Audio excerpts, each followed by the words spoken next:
You know that every one of us that live upon the face of the earth, before you were born, there was a prophetic script written for you. Are you aware?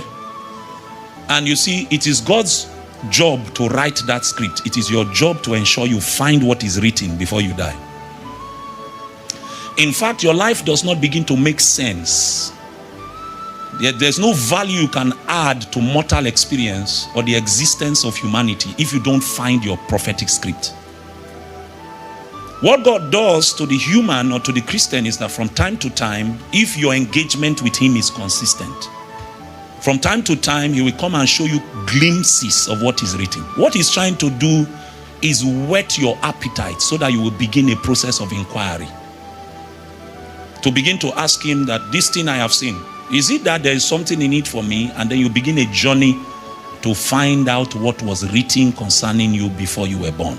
So even if your mother told you that we didn't want to have a fourth child and you came by mistake, to your parents it might have looked like a mistake, but God saw an opportunity. Every child that is born in the visible realm arrives in this arena on the basis of a need on the heart of God. Every time God has a need in the visible realm, the way he has designed the visible realm is such that he cannot invade that realm without the partnership of a man.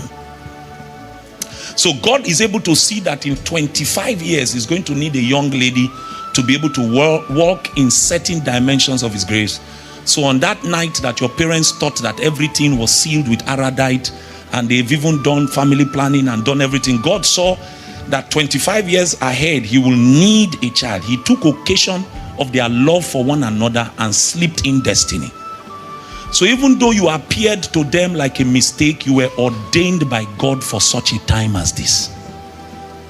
Such a time as this. Have you not heard stories of people who said that the mother tried to abort? She did everything. In fact, doctors confirmed the womb is empty. Then 9 months later, she's in the labor room. Because you see, when God has determined that he has an answer he needs to send, mortal man can't stop it. Mortal man can't.